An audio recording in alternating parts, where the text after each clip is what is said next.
الشیطان اللعین الرجیم بسم اللہ الرحمن الرحیم وبہ نستعین وہو خیر ناصر ومعین الحمد للہ منزل الحکم علی قلوب الکلم بأحدیت طریق الامم بأحدیت طریق الامم۔ فرماتے ہیں کہ تعریفیں اللہ کے ساتھ خاص ہیں، حمد و ثنا اللہ کے ساتھ خاص ہے جو حکمتوں کو نازل کرنے والا ہے کلم کے قلوب پر بے احدیت طریق الامم۔ ایک بات یہاں پہ میں وہ ذکر کرنا چاہوں گا کہ میرے پاس جو فصوص الحکم کی کتاب ہے اس کے اوپر شرح لکھی ہے داؤد القیصری نے، وہ میرے پاس ہے، شرح قیصری کے نام سے مشہور ہے۔ پھر اس کے اوپر حاشیہ ہے کچھ ایت اللہ حسن زادہ عمری کا، ان کے علاوہ کچھ آشتیانی صاحب ہیں، کچھ کاشانی صاحب ہیں، اور کچھ دوسروں کی یہاں پہ جو اختلاف یا جو نظریات ہیں وہ حاشیے میں ذکر کیے گئے ہیں۔ تو میرے پاس وہ شرح فصوص الحکم داؤد القیصری کی ہے۔ تو اس میں فرماتے ہیں کہ حمد و ثنا اللہ کے ساتھ خاص ہے جو حکمتوں کو نازل کرنے والا ہے کلم کے قلوب پر۔ کلم بتایا تھا کہ مراد انبیاء ہیں، انبیاء کے قلوب پر، یہاں تک وضاحت ہو چکی۔ بے احدیت طریق الامم، جو حکمتوں کو نازل کرنے والا ہے بے احدیت فی احدیت طریق الامم۔ فرماتے ہیں کہ چونکہ جو راستہ ہے وہ ایک ہے، وہ جو واحد راستہ جس کو ہم صراط مستقیم کہتے ہیں، اس صراط مستقیم کے واحد ہونے میں اللہ تعالیٰ نے حکمتوں کو نازل کیا ہے کلم کے قلوب پر فی احدیت طریق الامم۔ یہاں پہ عربی کا لفظ ہے امم، کیسری نے امم کہا ہے، امم نہیں کہا، یہ امم نہیں ہے، کی جمع امم ہے۔ اس کا مراد مستقیم، یعنی وہ راستہ جو مستقیم ہے، وہ واحد ہے۔ اس مستقیم واحد راستے میں اللہ تعالیٰ نے حکمتوں کو نازل کیا ہے کلم کے قلوب پر۔ اب یہاں پہ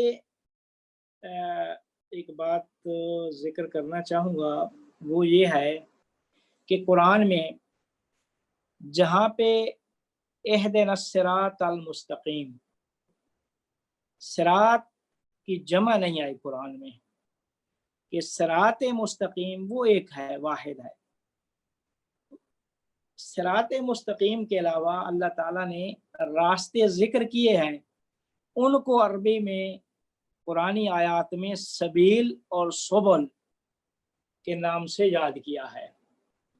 والذین جاہدوا فینا لنہدینہم سبلنا، سبل سبیل کی جمع ہے، کہ راستے زیادہ ہیں، راستے زیادہ ہیں، لیکن یہ چھوٹے چھوٹے راستے،